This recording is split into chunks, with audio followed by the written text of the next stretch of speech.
Bonjour Brian. Donc on est là pour la prochaine participation à la Longue Route 2024. Ouais.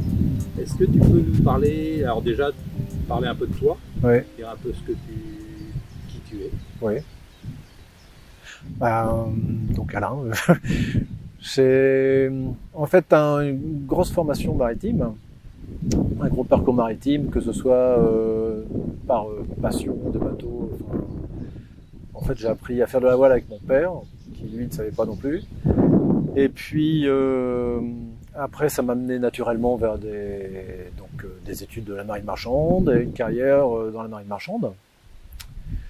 Et alors, contrairement à mes collègues, j'ai profité de cette formation pour aller sur tous les types de navires.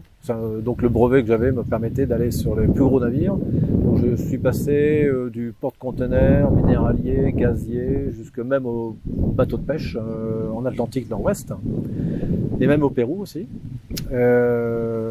J'y ai apprécié l'esprit des marins, d'humanité, de solidarité. Voilà.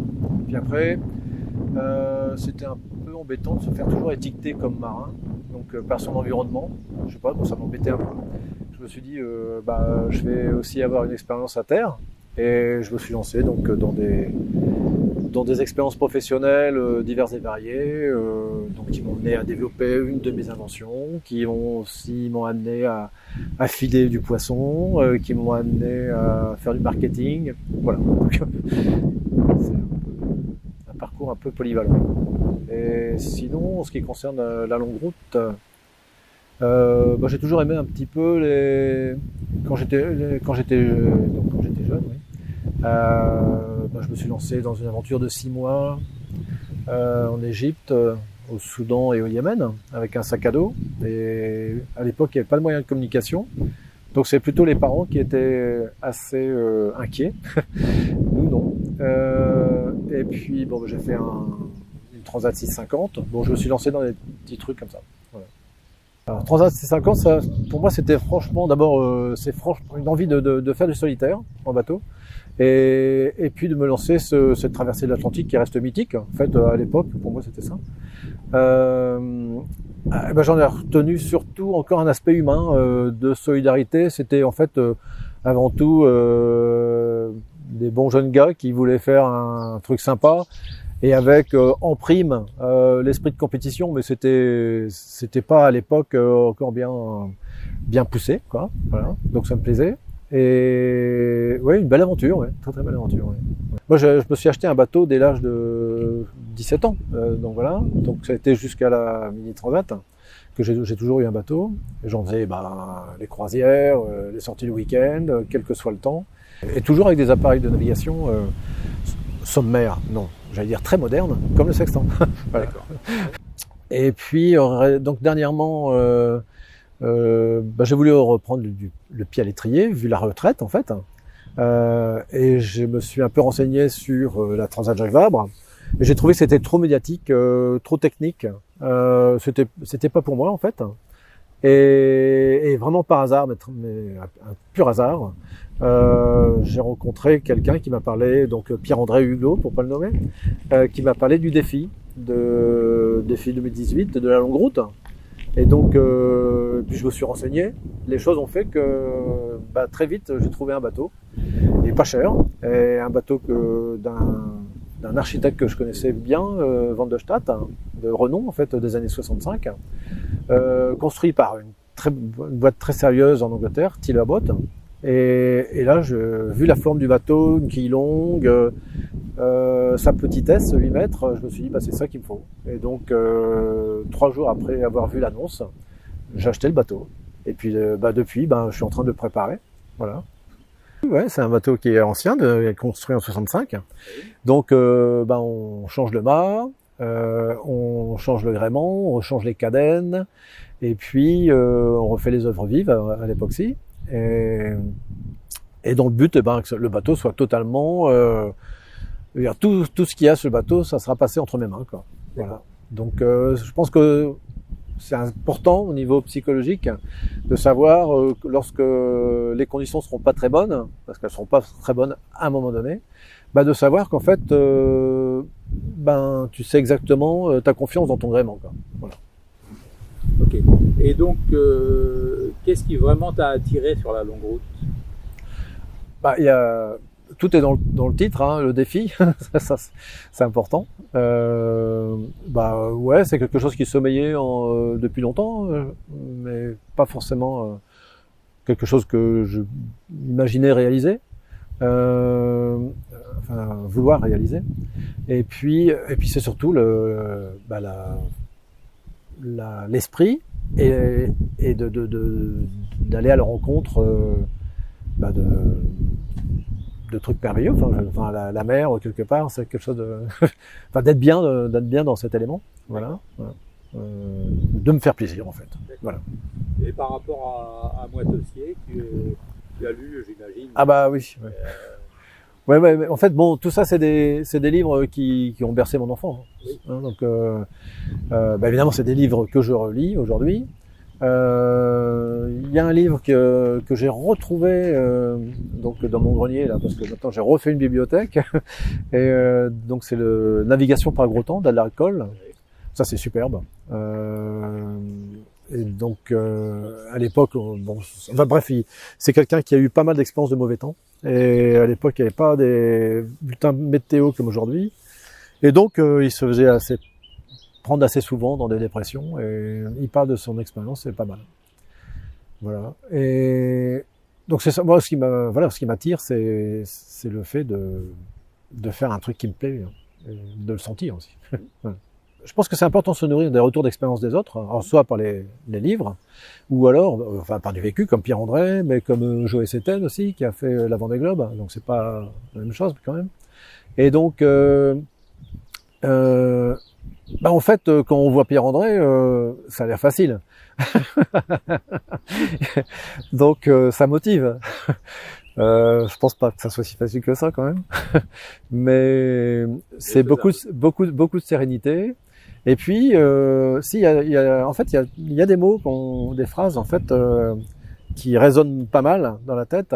C'est ce genre de défi, il faut le mener vraiment au jour le jour.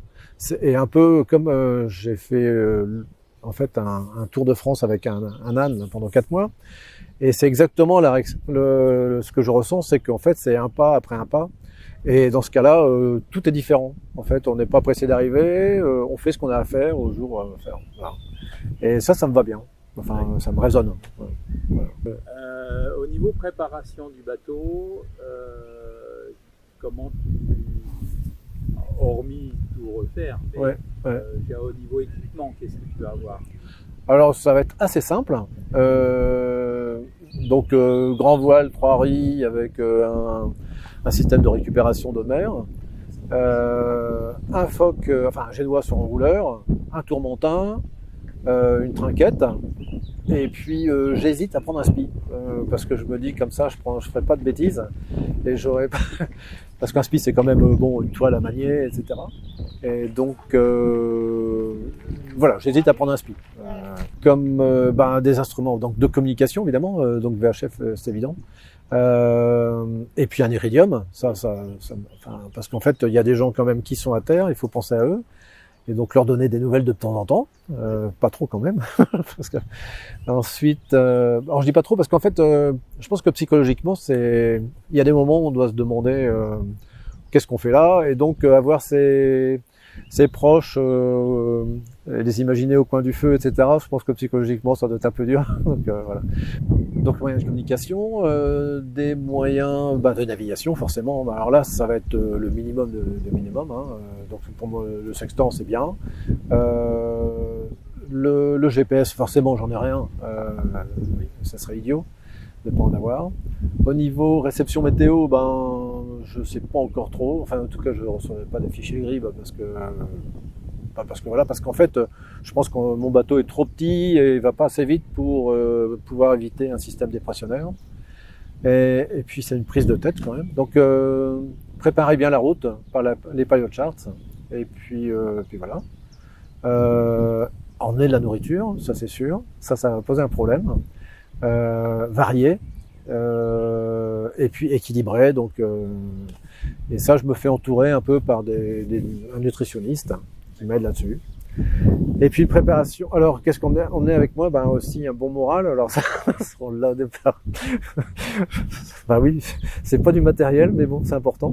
Et là, il y a une préparation donc que j'ai avec une sophrologue. C'est pas trop mon truc, mais bon, je pense que c'est intéressant, surtout pour la gestion du stress.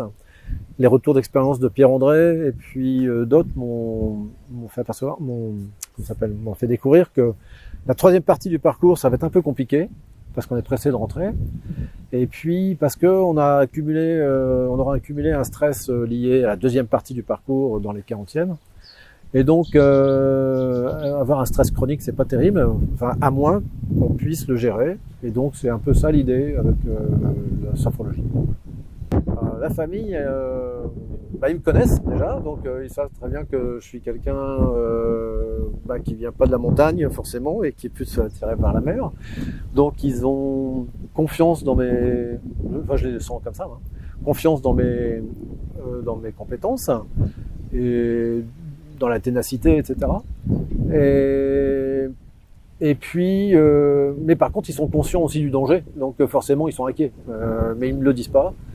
Mais c'est parfois la vérité est plus dans les silences que dans les grands dialogues. Ok. Et tu me disais tout à l'heure qu'il n'y avait pas de sponsor. Ouais. Tu cherches éventuellement des aides ou des choses comme ça. Oui. Alors, en fait, parce que, alors bon, il y a donc là le premier sponsor que je pourrais avoir, c'est une banque du Crédit Agricole et qui cherche des implantations territoriales. Enfin, donc c'est une petite banque locale, quoi.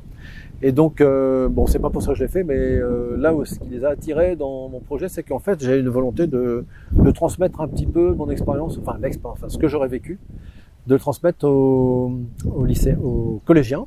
Donc il y a 2 collèges autour de moi, là, chez moi.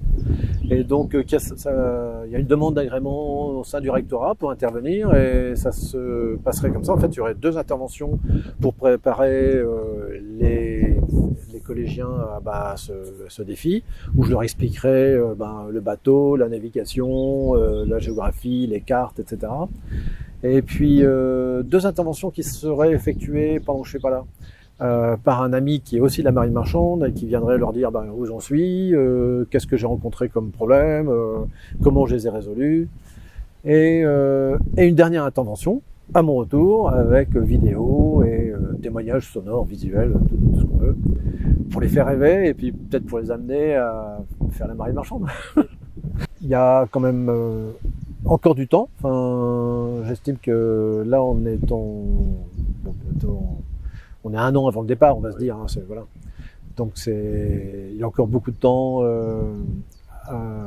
devant moi pour réaliser tout ça. Et puis je pense que le crash test, ça va être un peu cet été là quand je vais partir 3 mois en Atlantique pour une mise en jambe avec le bateau. Voilà.